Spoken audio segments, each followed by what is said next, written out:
Hey y'all, it's Rick here with Uncommon Communion on Wednesday, a little bit afternoon here.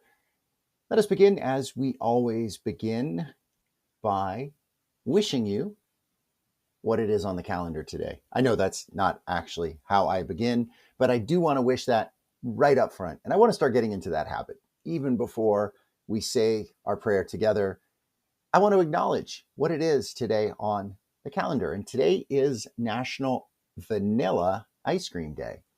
And for those who are not satisfied with what can actually be really yummy, I like vanilla ice cream, that really good, vanilla bean, real, not artificially flavored. It's also National Sprinkles Day. So we have those two together. And it's also chocolate and peanut butter day. So make with it what you will. Let us begin, as we truly always begin, by recognizing, realizing, affirming, and celebrating that we are always and everywhere in the holy presence of God and each other. So I want to today urge you to pay attention to one thing right now in the media. And I don't want to dwell on this for very long, but I just want to point this out and share that with you. So a little bit of politics, a little bit of current events here at the beginning.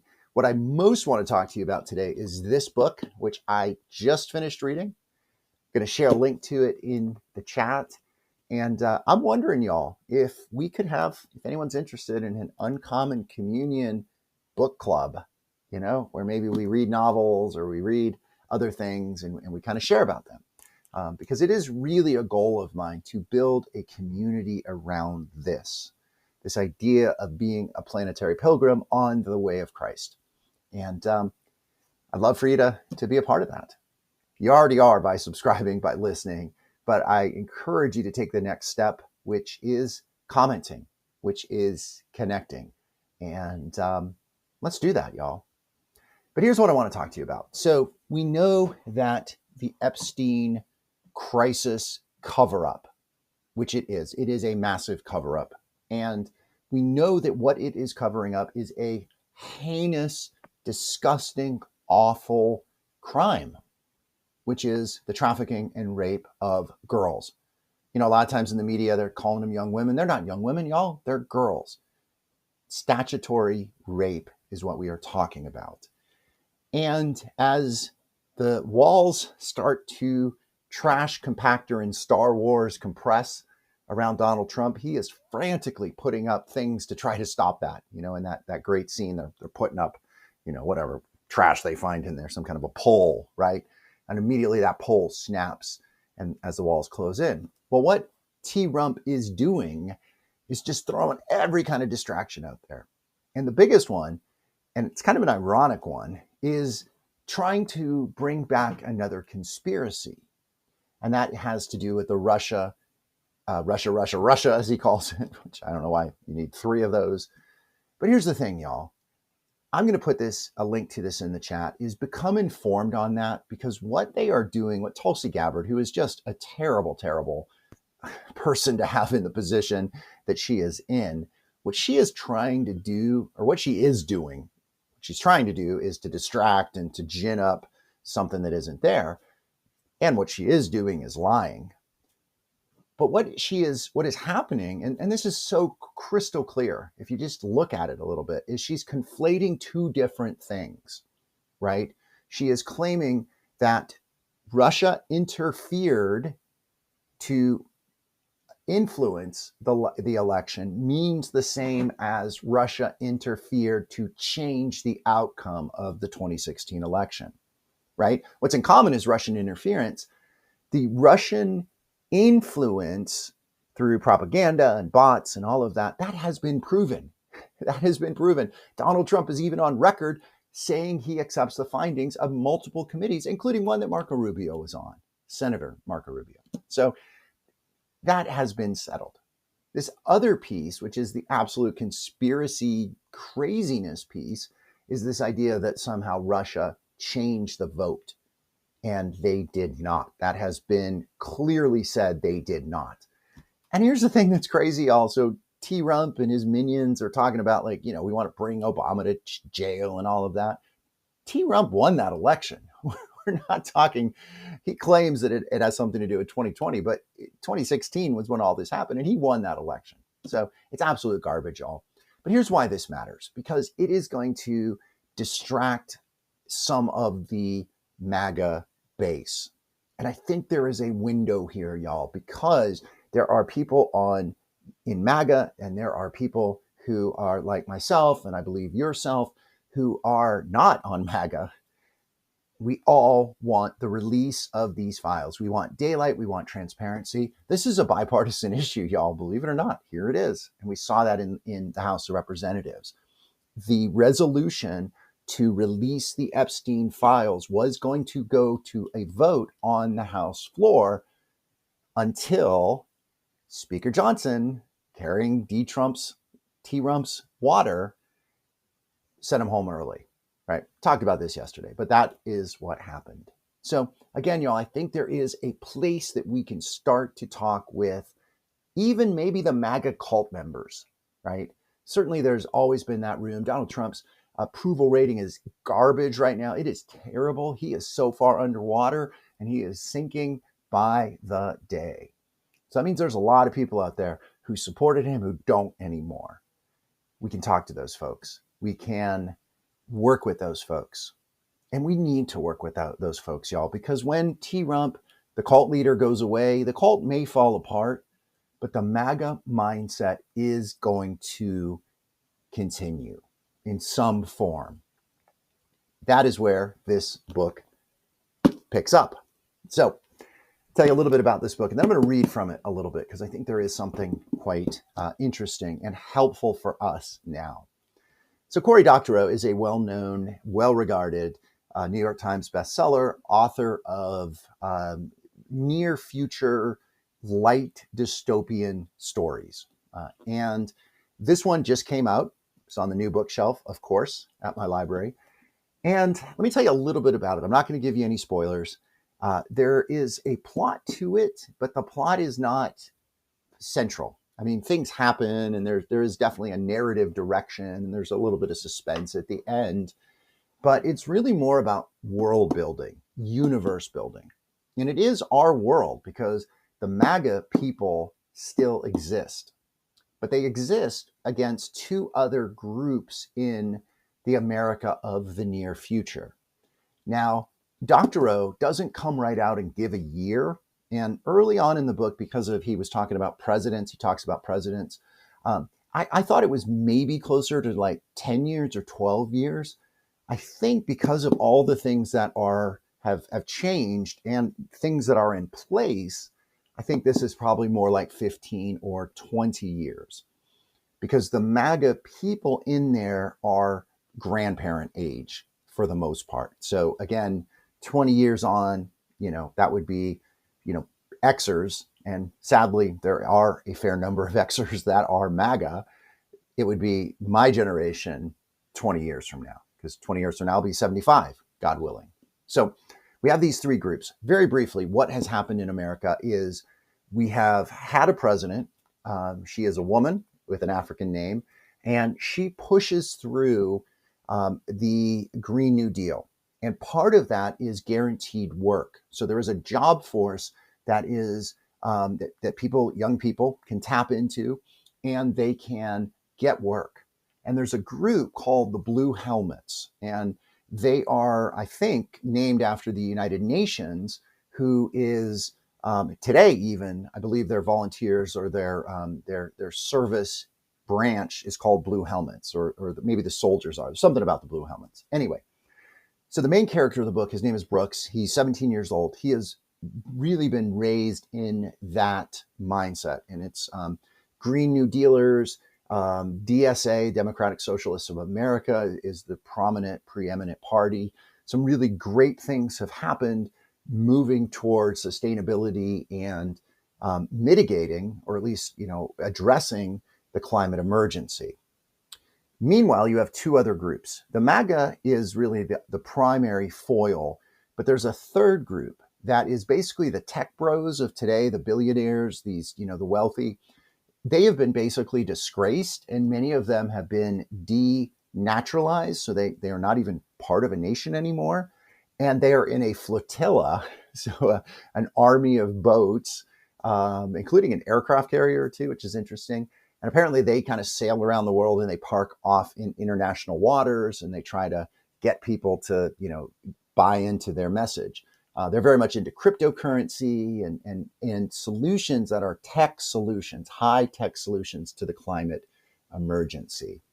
So Brooks is living in Burbank, California, which is interesting, and they tap into a little bit of the history. I'm not going to get into the minutia of the plot, but this is what I think is interesting. I'm going to read to you from further into the book, where Brooks is kind of having an insight. He is a first-person narrator, and he's going to talk about these groups. I'm going to read it at length because I think this is instructive for us today. Clearly, Dr. O is not just, trying to give us a future that we might think about. He's helping us understand what is going on today and how that might play out into the future. And I think this is very insightful. So it's a little bit long. I'm going to read it, and then I'm going to wrap up after this. I know we're getting a little long here. So for those of you who might be interested, this is on page 315 in the book. Or actually, I'm sorry, I've lost the page there. So I need to find the page. There we go. Actually, it starts on page 317.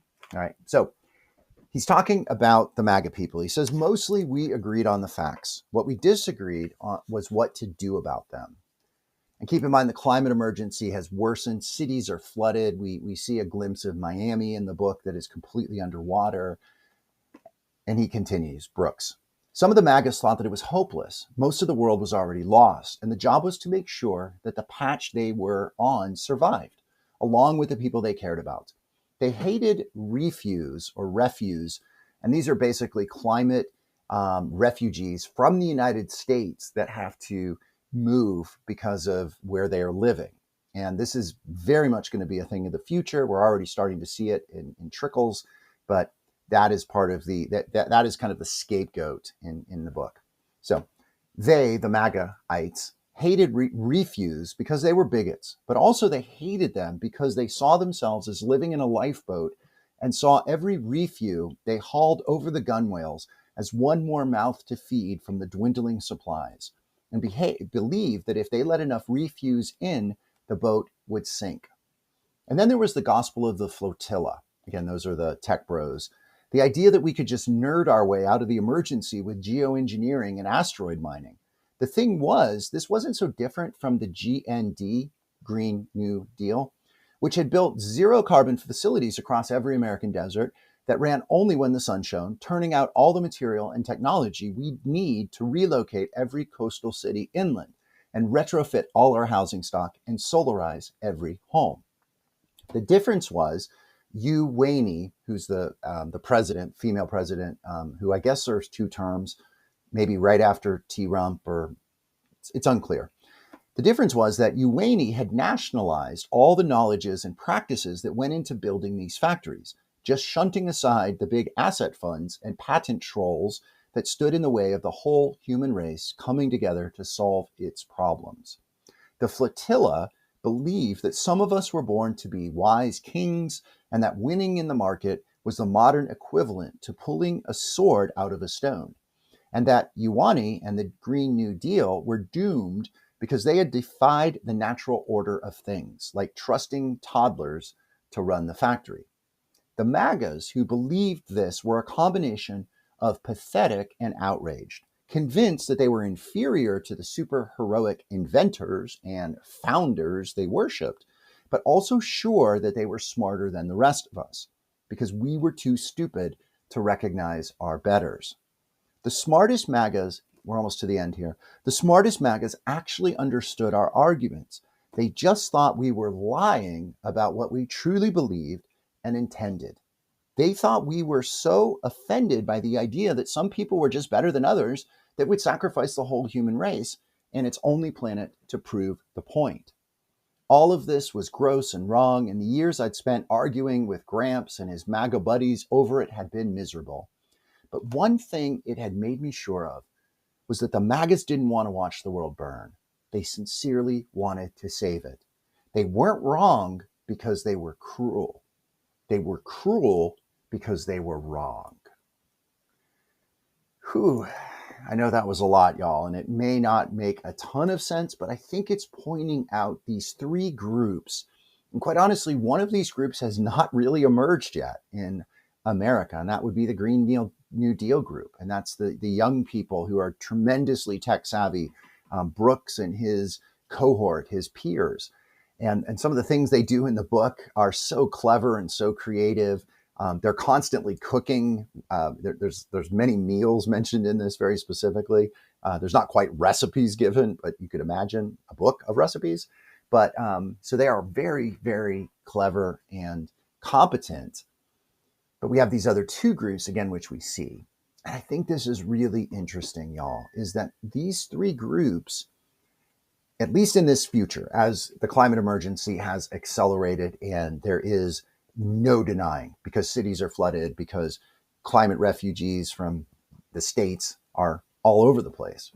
And the difference, though, is this idea of, and we see this today, that some people are inherently better than others. It's that meritocracy thing. Some people are smarter because they have the goods. They know the deep state. They are QAnon, right? Some people are smarter because, obviously Elon Musk is a genius because he's made so much money.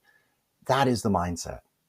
So the mindset that has to counter that, and what we see in this book, in the Green New Deal, is the mindset that is already right there, which we just need to uphold louder and longer and more significantly, which is every human being matters. Everyone has something they can't contribute. And what are they contributing to? The common good. And what is the common good? The common good is to save this planet, y'all, which is totally getting lost in all of this nonsense. I hope that when T-Rump is done, that there can be not just a reckoning of all of this garbage that we've done, but that whoever comes into power next from the opposition sees that the climate emergency has to be first and foremost. It has to be, because we're running out of time and we're wasting time. All right, this went way longer than I expected, y'all.